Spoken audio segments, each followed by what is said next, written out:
More about Flash CS3. About Flash CS3. About the chapter How to open Flash CS3, components of the Flash window, steps to apply gradient fill in an object.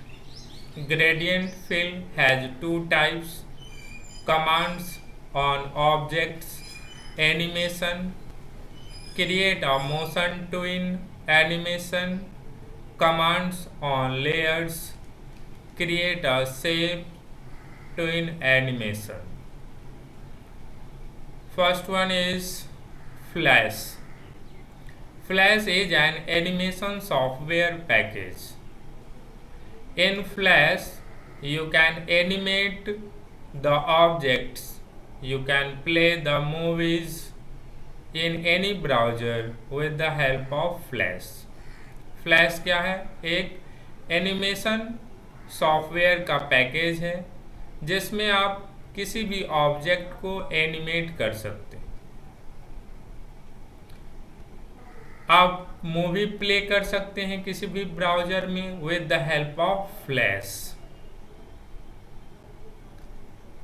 Next, how to open flash CS3. If you want to work on a Flash software, then firstly we have to open it.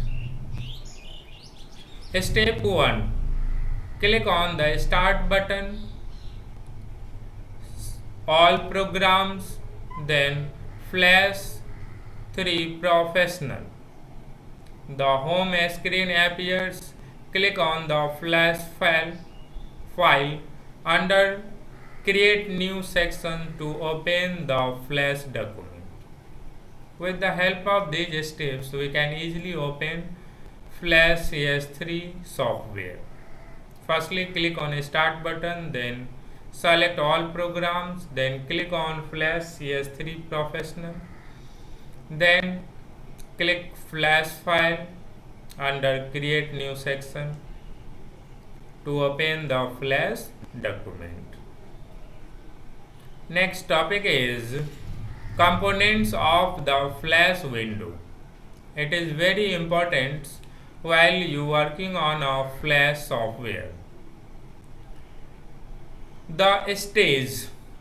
The stage is a drawing board where you can create graphics and animations. By default, the stage is of 550 multiply 440 pixels. A stage is a drawing board where you can easily create graphics and animations. ये एक board है जिसमें आप आसानी से graphics और animations create कर सकते हैं। बाय डिफ़ॉल्ट जो स्टेज का साइज होता है 550 मल्टीप्लाई 440, ये पिक्सल्स में होता है। Next, tools panel. It consist of various tools to draw, paint, select and modify objects. It is divided into 4 parts: tools, view, options, colors. Next, very important tool is tool panel.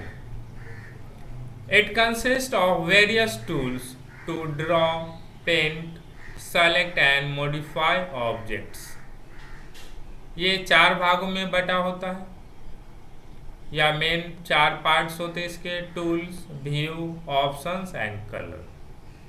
Tools panel में वो सारे tools होते हैं जिसकी मदद से आप draw कर सकते हैं, पेंट कर सकते हैं, सेलेक्ट कर सकते हैं और ऑब्जेक्ट को मॉडिफाई कर सकते हैं, कोई भी चेंजेस कर सकते हैं। Next one is time line.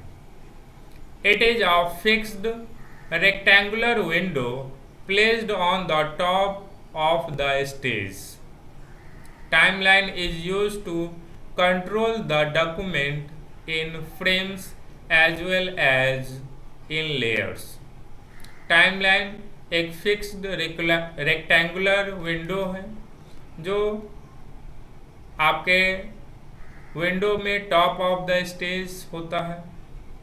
इसका यूज़ डॉक्यूमेंट को कंट्रोल करने के लिए फ्रेम्स में और लेयर्स में। जो हमारा डॉक्यूमेंट होता है उसको कंट्रोल करता है, जो कि फ्रेम्स में या लेयर्स में होता है। Next one is frames. Frames help to animate the objects. Frame हमको मदद करता है किसी भी ऑब्जेक्ट को एनिमेट करने के लिए। Next, layers.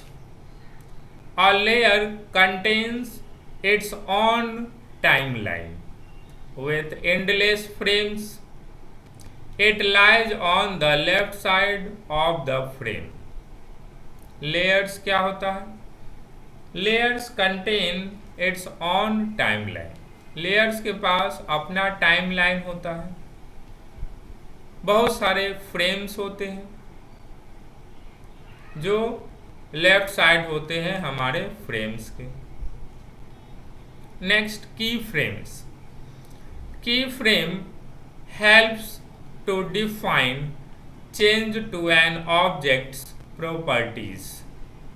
की frames help to define change to an objects properties. जब भी आप ऑब्जेक्ट प्रॉपर्टीज में कोई भी चेंजेस करना चाहते हैं तो की फ्रेम की मदद से कर सकते हैं। ये मदद करता है हमको ऑब्जेक्ट्स के प्रॉपर्टीज में चेंज करने के लिए। Next topic is property inspector. It is very important tools. It is a panel which consists of various elements used to change the settings like color, size, etc. Property inspector क्या होता है? ये panel है जो मिल करके बना होता है बहुत सारे एलिमेंट्स का। इसमें आप चेंज कर सकते हैं सेटिंग्स, जैसे कलर, साइज, ये सारे सेटिंग्स आप चेंज कर सकते हैं with the help of property inspector. If you want to change, then click on modify, then select document. The document properties dialog box appears. तो क्या होगा? document properties dialog box appear हो जाएगा। Through the above property window we can set the property of document window. और इस window की मदद से आप डॉक्यूमेंट का प्रॉपर्टी सेट कर सकते हैं आसानी से।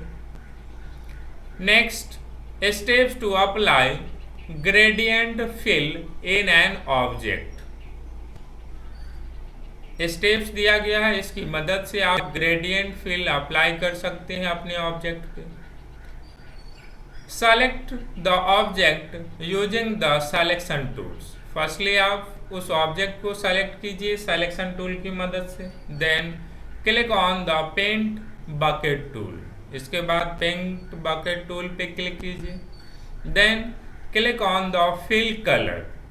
देन फिल कलर पे क्लिक कीजिए and then select any colour from colour plate. और इसमें किसी भी कलर को आप सेलेक्ट कर लीजिए कलर प्लेट से। Then click on the gradient effect and then click on the object. Then आप ग्रेडियंट इफेक्ट सेलेक्ट कीजिए और फिर उस ऑब्जेक्ट पे क्लिक कीजिए। तो क्या होगा?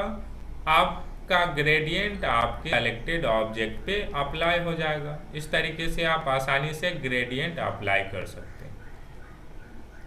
Next topic is gradient fill has two types. Gradient fill has two types. First one is linear and second one is radial. Steps to use the above mentioned types.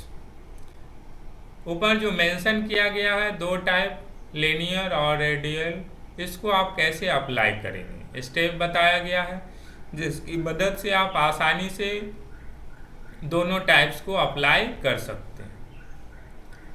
Select the object using the selection tool. Firstly आपको selection tool की मदद से उस object को select कर लीजिए।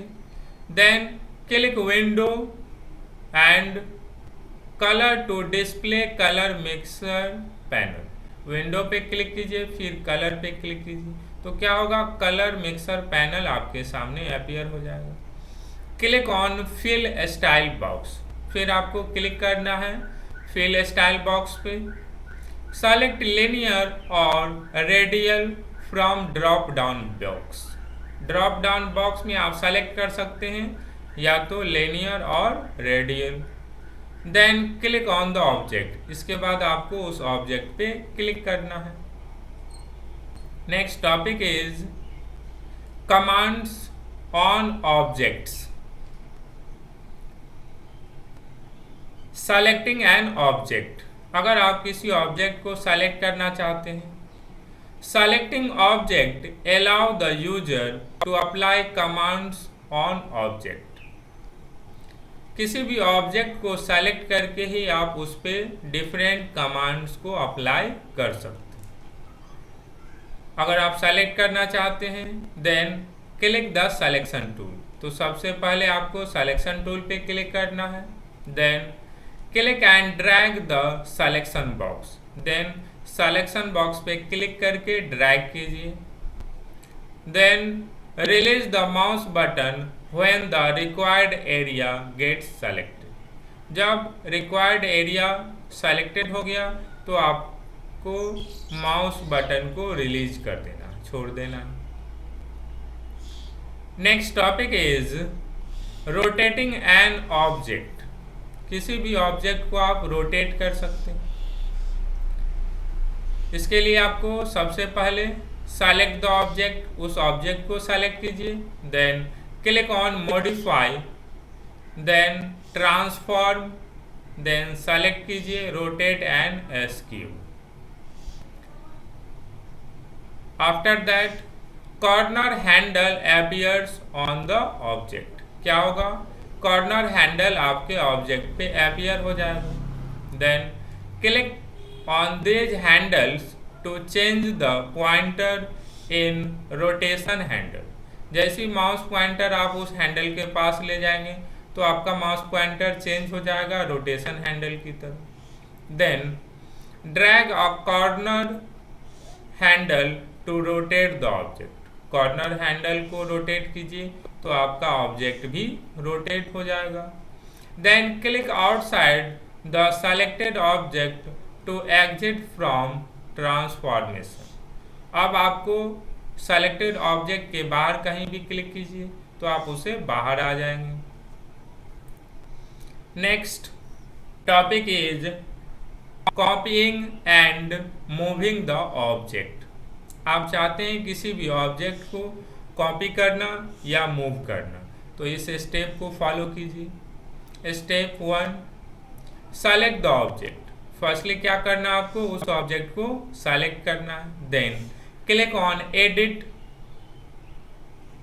Then copy to copy an object, then click on edit, then click on paste और click and drag the object to a new location to move an object. इस step की मदद से आप किसी भी ऑब्जेक्ट को कॉपी कर सकते हैं और मूव कर सकते हैं। फर्स्टली एडिट में क्लिक कीजिए, फिर कॉपी पे क्लिक कीजिए, देन एडिट पे क्लिक करके पेस्ट पे क्लिक कीजिए या क्लिक कीजिए एंड ड्रैग कीजिए उस ऑब्जेक्ट को नए लोकेशन पे, तो आपका ऑब्जेक्ट मूव हो जाएगा। Thank you.